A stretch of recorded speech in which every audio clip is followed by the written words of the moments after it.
Hey, we're back at Heaven and Heaven. These chapters are long. The other book was so easy because the chapters are so short. These ones here are beastie.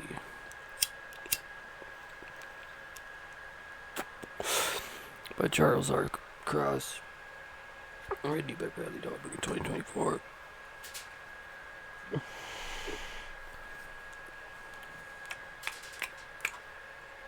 Smacking my licks. One thing I can say I don't really care for this book is the painting Kurt is a fucking suicidal, depressed. But I've heard suicide so much throughout this work, like, it's sick.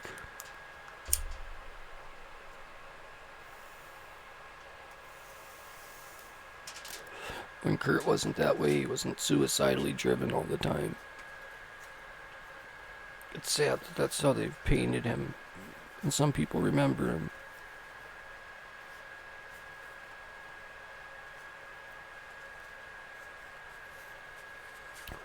We're up to chapter 10. It's illegal to rock and roll. Olympia, Washington, February 1989 through September 1989. So we're going to close off 1989, chapter 10. If it's illegal to rock and roll, then throw my ass in jail. A line that Kurt wrote on his guitar, July 15, 1989. The day before his 22nd birthday, Kurt wrote a letter to his mother that read, "It's a rainy Sunday afternoon, and as usual, there's not much to do, so as I thought I'd write a little letter. Actually, since every day it's rainy and slow, I've been writing a lot lately. I guess it's better than nothing.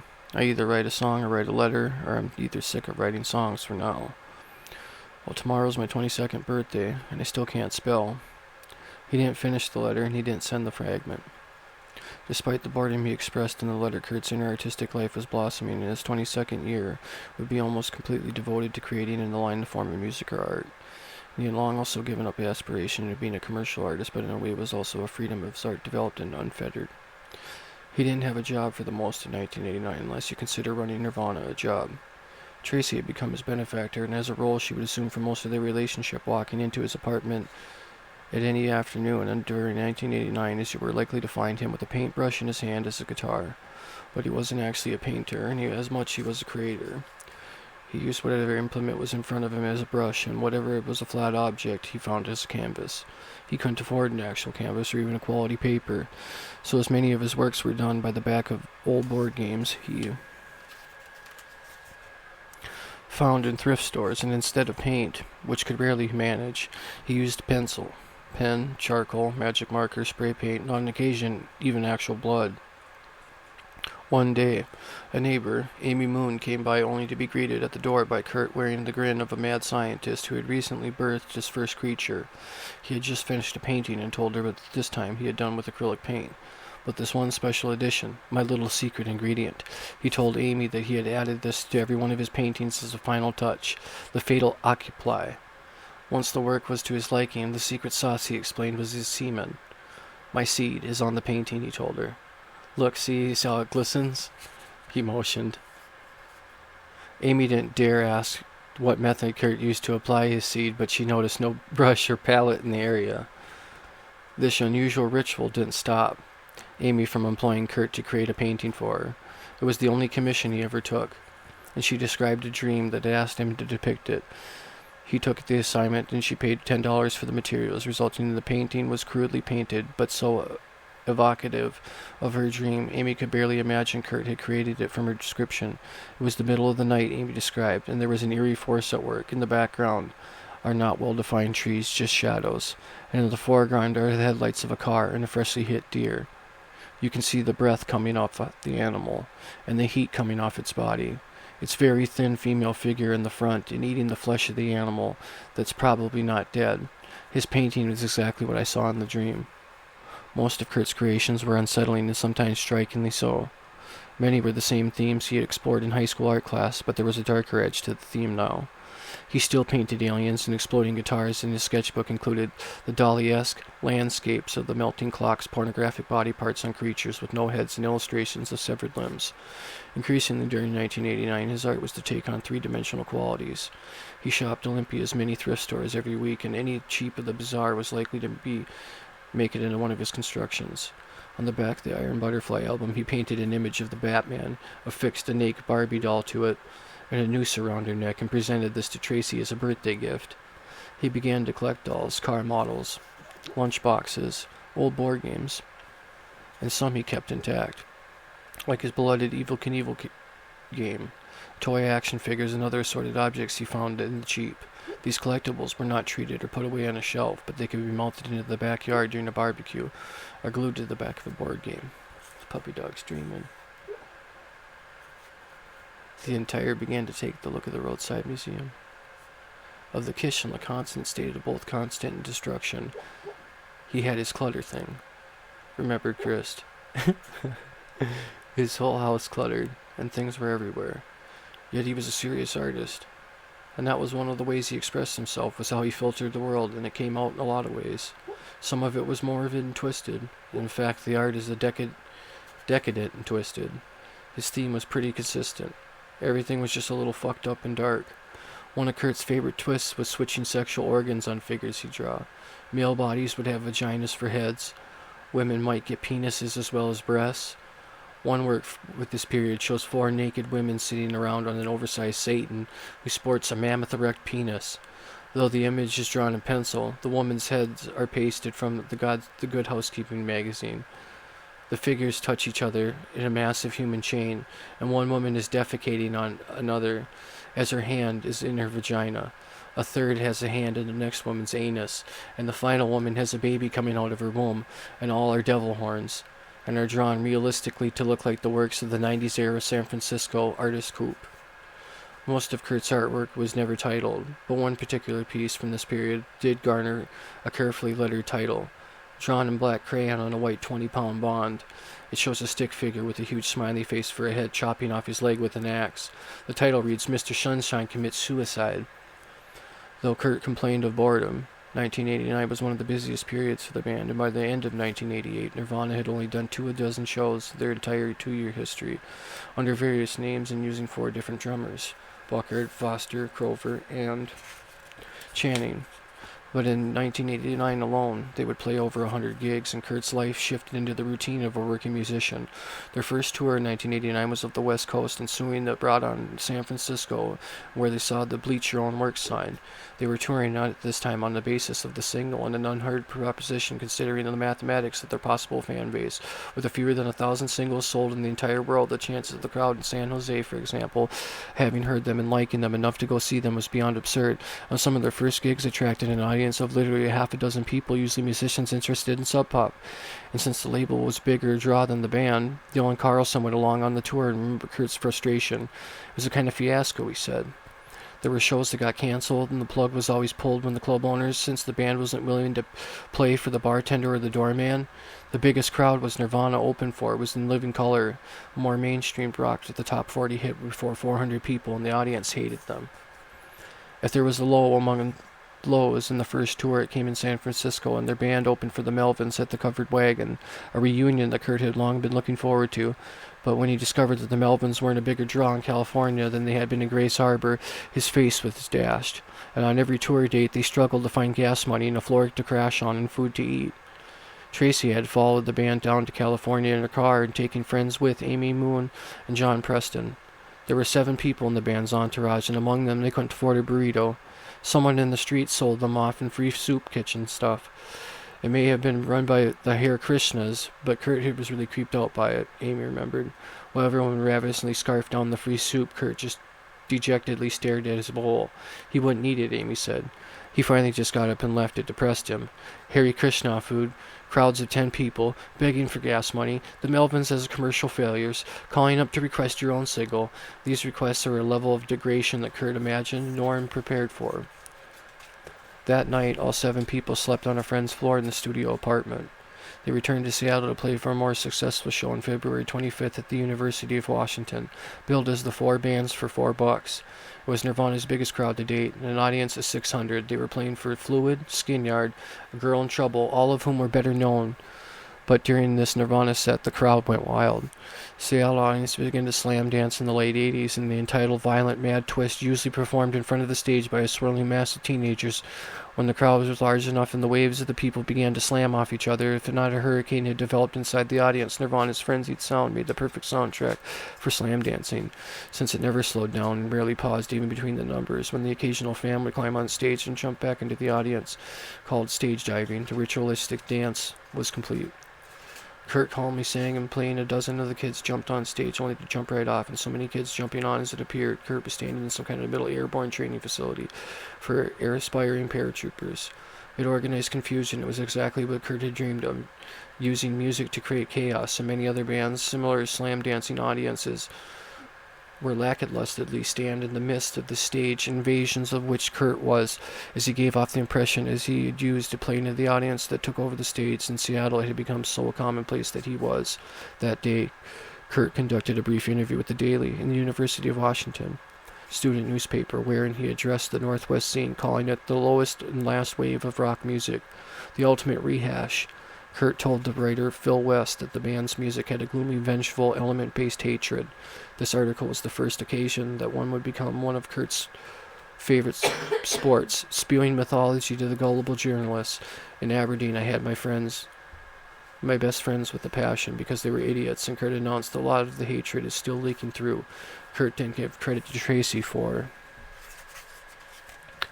supporting him, but he swore one day he'd live off the band. If not, he pledged, I'll just retire to Mexico or Yugoslavia with a few $100 and grow potatoes and learn the history of rock through the back issues of Cream. That spring, the band added Jason Everman as the second guitarist, making them a four-piece. For the first time, Kurt wanted Jason to cover the guitar part. He felt he wasn't getting it justice as his songs became more complicated. Jason had been in earlier bands with Chad and had a reputation as a hot guitar player. He also integrated himself as to the band by loaning Kurt $600 used to pay for the recording bill for Bleach. It had no strings attached, and Everman was in fact never replayed. But Kurt listed Jason on the Bleach album cover, even if he did not play on the sessions. With Jason in the lineup, Nirvana played Sub Pop's Lame Fest on June 9th in Seattle's Moore Theater. It found them opening for Mudhoney and Tad, and two of the biggest Sub Pop groups, and it remarked as the official release of Bleach. Nirvana played the first set uneventful, except for Kurt getting his guitar strings caught in his hair. The highlight of the night came when Kurt witnessed kids lining up to buy Bleach. By mid-1989, the Northwest music scene began to gain international attention, increased by the smart moves of Pavitt and Poneman, who were showing their real brilliance and wasn't in running a label as much as it was a marketing one. Their very concept of calling their annual showcase Lame Fest was a stroke of genius, and it immediately disarmed any possible criticism facted by the music fans, who wore t-shirts that read Loser. The label read as many of the losers did the records, despite the poor fact that the State of Sub Pop bank account in early 1988, they had sprung for plane tickets for a few British rock critics to take a holiday in Seattle, and it wasn't money well spent. Within weeks, Sub Pop bands were in English music weeklies. The bands like Mudhoney were stars, just like, at least in Britain, of grunge movement. The term was the moment to be described of the loud, distorted punk, but it was not to be used as a moment to describe virtually every band from the Northwest, even Nirvana, who were more truth than they were pop. Kurt hated the term, but the hype machine had begun in earnest, and the Northwest scene grew. Though there were a few venues to play in Seattle, each show became an event, and each crowd became exponentially bigger. Redeflecting years later onto the scene and why it exploded and when it did, and Kurt speculated in his journal. Lots of flattering hype, and the multi-occasional English journalist capulated by the Sub Pop regime into the Stant fame. Just add water or hype. Nirvana was usually mentioned in the early wave of 1989, but most of the articles, like The Melody Maker in March of 1989 in Seattle, Rock City, they were regulated as a tiny sidebar. Also as Rand's. And when Kurt read his first little bit of English press, he was probably most shocked to see Everett True's speculation on what the band would be doing if they weren't musicians. You're talking about four guys who, if they weren't doing what they would be doing, would be working in a supermarket or a lumberyard or fixing cars. Two of the three professionals listed their jobs as Kurt's father had held, and the third was Buzz's old job. Bleach had much to do with Nirvana moving on from their old shadow as their contemporaries, as it was an inconsistent album, putting the songs that Kurt had written 4 years previously right next to the recent About a Girl. But it had flashes of inspiration on sludgy numbers like Sifting. The chord progression was crude, and the actual lyrics, when they could be heard, were smart and clever. When the rocker retrieved the album, the Gillian Gar pointed out the different directions the band was going in. Nirvana careens from one end of the thrash spectrum to the other, giving toward the garage grunge, alternative noise, and the hell-raising metal without swearing allegiance to any of them. In this journal, around the time of the release, Kurt expressed similarities. My lyrics are a big pile of contradictions. They're split down the middle between very sincere opinions and feelings that I have, and sarcastic, hopeful, humorous rebuttals towards the cliche bohemian ideals that have been exhausted for years. And I mean to be passionate and sincere, but I also have the fun to act like a dork. Kurt accurately described Bleach as a mixture of sincere, cliché sentiment, but there was enough of it to get airplay, and the Divergent College radio station the band had used on one of Tracy's photos of the cover printed a reverse image in negative and to look as appropriate for the extreme contrast between the dark songs and the pop tunes. Kurt's dualism and the key span's success were enough for the different soundings, and the stations could play several cuts without wearing the band out. The album built slowly. Eventually, songs like Blue and School and Floyd the Barber and Love Buzz became staples on college radio stations around the nation. The band still had a long way to go, and the day after Lame Fest, the group stepped back in the last minute for the replacement of the Cat Rebut for the gig in Portland. And along the ride, the 18-year-old Rob Cater, a fan who was on everyone's other show, Cater had led the band in a joyously singing the theme song from the Brady Bunch on the van ride down. But when they arrived at the gig, only 12 people had purchased tickets, and from them the Catbutt fans, Kurt had made a last-minute decision to forego the set list and announced to Cater, "We're just going to ask you at the end of each song what you want to hear, and then we'll play that." Each tune wound down, and Kurt would walk to the edge of the stage and point to Cater, who would shout out the next number, and other than Cater, who was in his glory, the rest of the audience gave the band a cold pass, except on the one Kiss song, Do You Love Me?, which Nirvana had recently recorded for a covers album, which Cater wisely requested. In late June 1989, the band packed up Chris's Dodge van for the first major tour and scheduled a 2-month jaunt across the United States, and Cater and a group of friends gave them a send-off, and Cater bought a 24-pack of Mountain Dew as a going-away present, also as the band's favorite, because of the caffeine kick. They had stuffed the van with their new band t-shirts, which read Nirvana, Fudge Pack, and Crack Smoking, Satan-worshipping motherfuckers. Chris and Shelley had recently gotten back together, and their partying was tearful. And even Kurt was a bit broken up about leaving Tracy. It would be the longest, as they had been apart since they started dating, and they had no manager, so Chris had begun to take on more of the booking work, and the van was solely his domain, governed by a hard set of rules, and one instruction was tacked into the van: no use of any gas corporation services besides Exxon, no exceptions. To save money, the air conditioning could never be turned on. No one was allowed to drive over 70 miles per hour. On the first tour, they split the driving assignments, but Kurt rarely made it into rotation. His bandmates thought he drove too slowly. He drove like a little old lady, Tracy recalled. It was just one too many contradictions in Kurt's character. He might be willing to huff the fumes from the bottom of the Edge shaving gel can, but he wasn't going to get in a car accident. Their first show was in San Francisco, where they found themselves partying ways and to play a small audience, but enough was to avoid the soup kitchen, as though they were touring behind the album and Sub Pop's distribution, so the band rarely found themselves and their album for sale. They played in a store in Los Angeles at Rhino Records 2 days later. The store only had 5 copies of the album in stock in L.A. They were interviewed by a fanzine on the flip side, and even though Kurt's misspelled as Kirk in a misprinted piece, they felt they gave him a punk credibility. In the article, the writer asked Kurt about drugs. "I kind of reached my end of things to do, as far as acid and pot and stuff," Kurt replied, sounding downright temperate. "I just reached a maximum on that stuff. Once you go past learning experience, then you go into the downhill part, and I never took drugs as an escape. I always took drugs for learning." As they headed east towards the Midwest and Texas, and they played progressively smaller crowds, some of the dozen people, mostly musicians, would see any band. We measured shows, not as many people as they were. We measured our shows not by so many people who were there, recalled Chad, but more by what people said, and a lot of people said they liked us. They were improving as a live act and winning over audiences that were familiar with them. Like the Velvet Underground before them, they would soon find an audience of 1,000 musicians and a more powerful than 10,000 casual fans.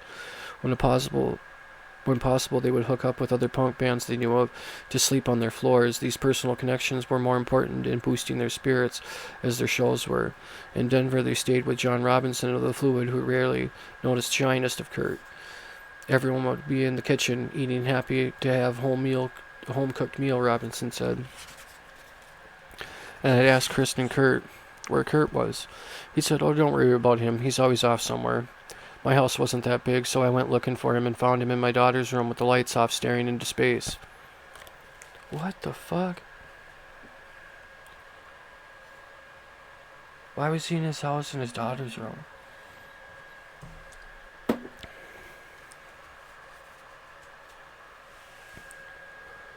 I'd asked Chris where Kurt was, and he said, "Oh, don't worry about him. He's off somewhere." My house wasn't that big, so I went looking for him and found him in my daughter's room with the lights off, staring into space. Weird. While driving through Chicago, Kurt purchased a large crucifix at a garage sale, probably for the first religious artifact he didn't steal. He stick the crucifix out the window of the van and shake it at pedestrians and then snap a picture of their expression as he drove away.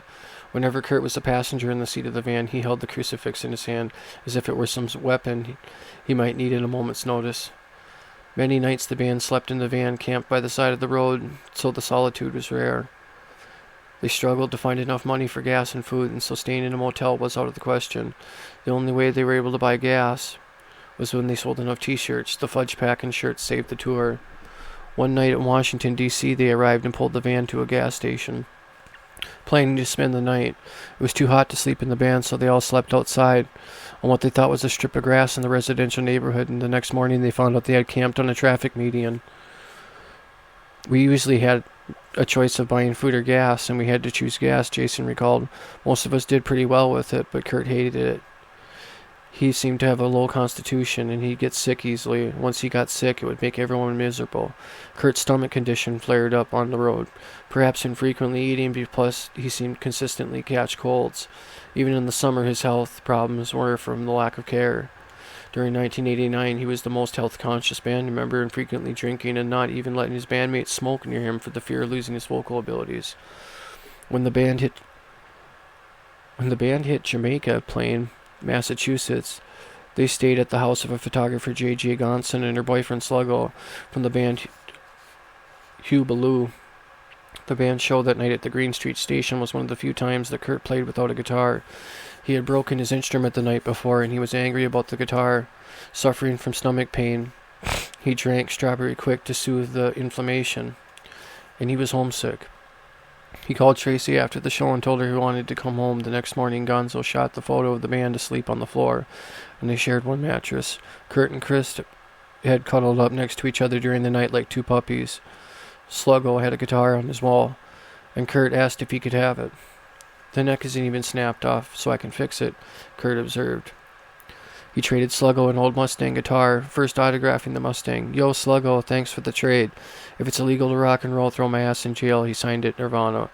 Thinking of his own autograph meant nothing.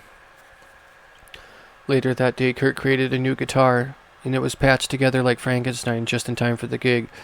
With its something out of the horror story, they had agreed to play a fraternity party at MIT because it paid better than the club shows.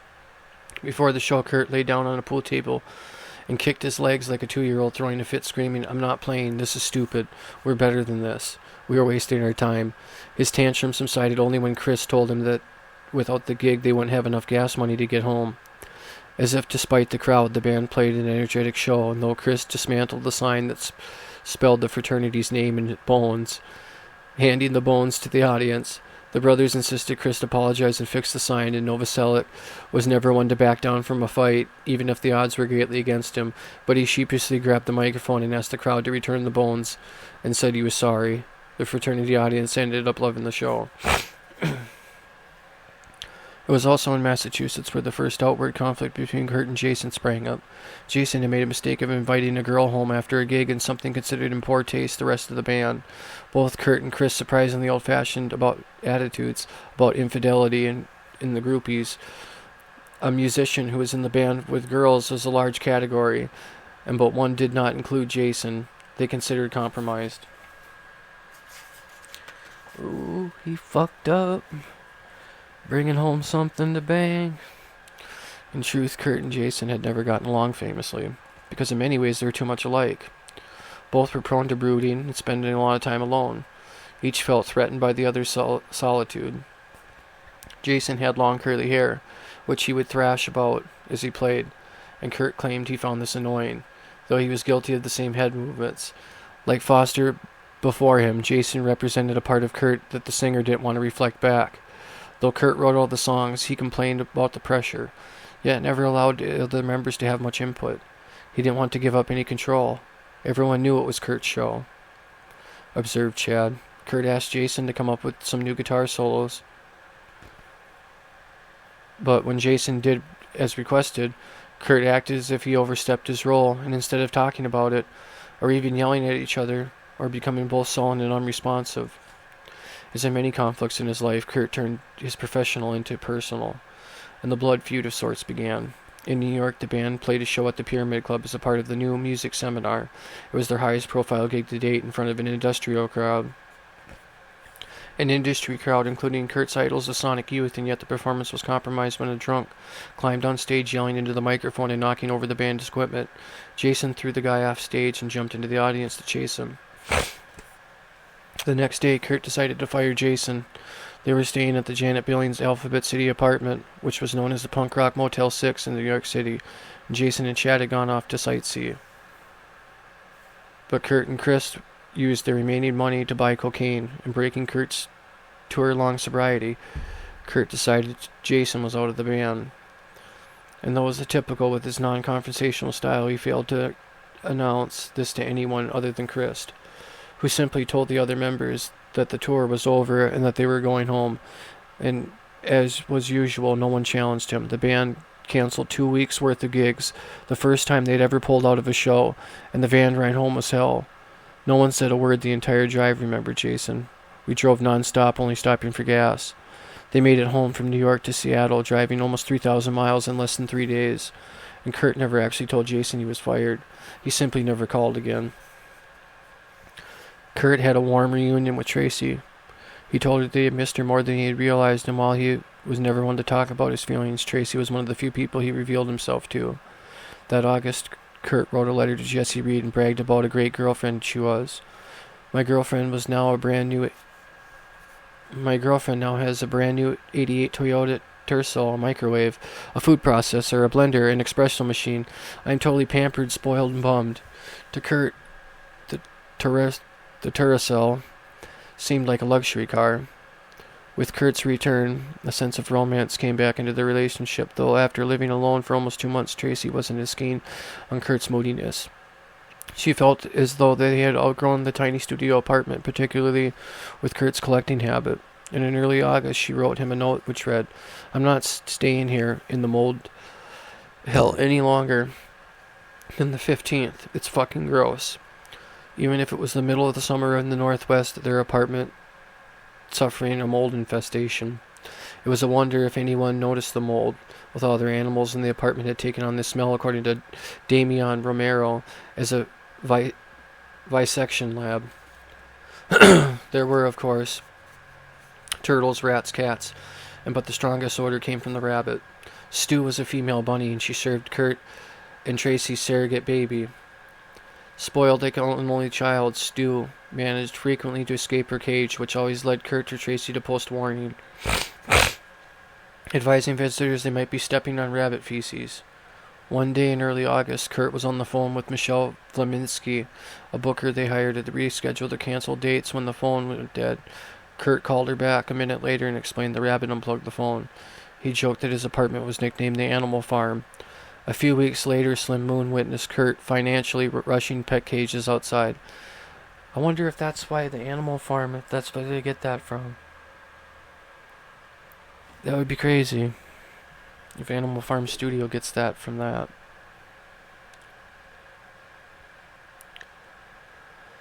A few weeks later, Slim Moon witnessed Kurt frantically rushing pet cages outside. I was defrosting the freezer with a knife when it poked a hole in it, and I didn't want the Freon to kill the animals, he explained. When a one-bedroom apartment in the same house came available, they moved the traveling Cobain Museum. It was $50 more a month, but it was bigger and directly across from the house's garage.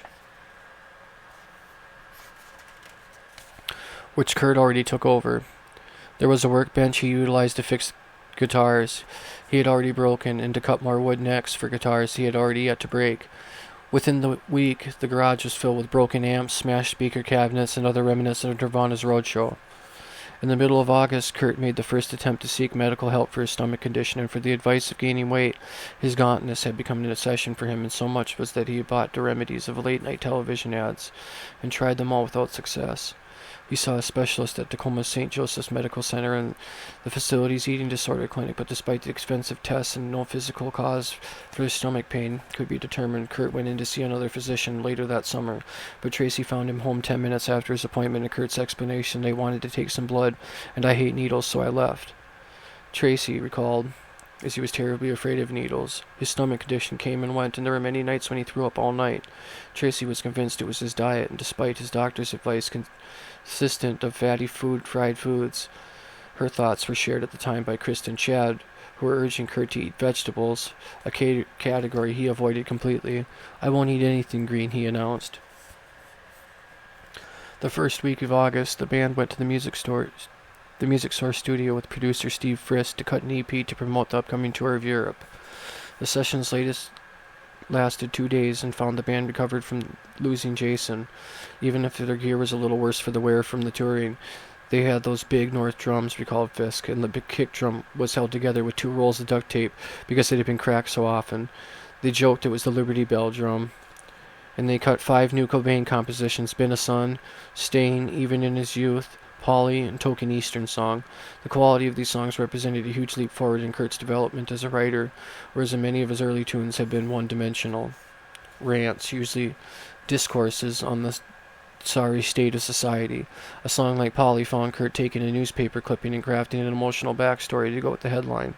The song, originally titled Hitchhiker, had its roots in the real-life incident in 1987 when a young girl was kidnapped and brutally raped and tortured with a blowtorch.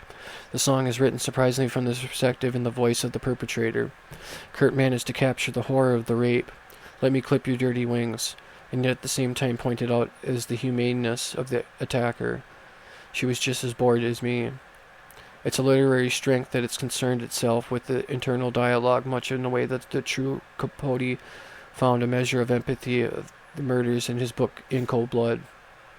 The song and subject is marked in contrast to the melody, of which about a girl is sweet and slow and melodic, almost as if it were designed to catch the audience off guard as a result to the listener unknowingly singing a pleasant melody in horrific crime. Kurt ends the song with a line that could stand as an epitaph for the rapist and the victim itself. It amazes me the will of instinct. Years later, upon seeing the Nirvana's in concert, Bob Dylan picked Polly out of the entire Nirvana catalog as the most courageous song and one of the most that inspired him to remark, "Kurt, the kid has heart." The other tunes cut in the session were equally impressive, and Been a Son is a song about Don Cobain would have preferred Kurt's sister to have been a boy. But even in his youth and Stain are also autobiographical songs about Don addressing Kurt's feelings of rejection. And even in his youth, Kurt writes, "Daddy was ashamed he was nothing." While in Stain, Kurt has bad blood and is a stain on the family. Token Eastern Song was only a throwaway. It was a writer's block, essentially a song on a version unsent birthday letter he had written his mother. These songs were also Kurt's most complex musical compositions to date, with riffs that were freshed out and varied. "We want a big rock sound," Kurt told Fisk, and they achieved this, and when they played back the tape, Kurt excitedly announced, "We're in a big studio and we have a big top 40 drum sound," and to celebrate, the band asked if they could jump on the tables. It felt like this high significant in some ways, worthy of celebration, Fisk recalled. He joined Kurt, Chris, and Chad as they climbed back up on the tables and bounced down up for joy. Later, in August, Kurt formed offshoot band with Mark Lanigan in Screaming Trees, Chris on bass, and the Trees drummer Mark Pickerel on drums. Kurt and Lanigan had been writing songs with each other for several months, and though most of their time was spent together talking about their love for Leadbelly, the band rehearsed several times in Seattle's practice space. Nirvana had rented a Continental Trailways bus station. "Our first rehearsal must have been exclusively dedicated to Leadbelly," Pickerel recalled. "Both and Mark and Kurt Cobain brought Leadbelly tapes, and we listened to them a little on boombox." Kurt and Chris wanted to call the new band Lithium, while Pickerel suggested the Jury, the name they ultimately chose, but when the group went into the studio on August 20th, and Dino producing, the project misfired. It was as if both Mark and Kurt had too much respect for each other to tell each other what to do or even make suggestions of what they should be doing. Pickrell said neither of them wanted to take on a position of being the decision maker. The two singers couldn't even decide on who should sing what song. They eventually cut Ain't It a Shame, Grey Goose, Where Did You Sleep Last Night, all Lead Belly songs. But they never followed through to finish the record. Kurt became distracted with another Nirvana project, and he briefly went to Portland to play on Dylan Carlson's band, Earth, for their studio session.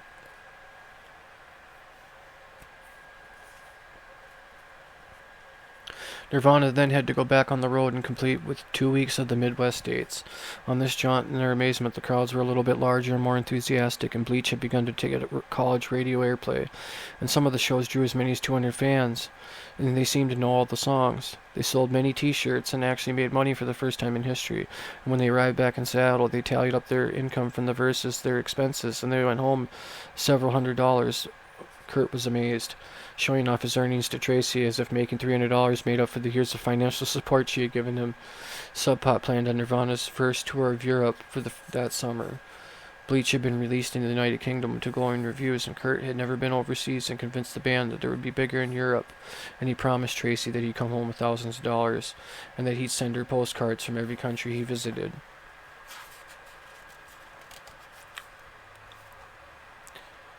And that there's the end of Chapter 10.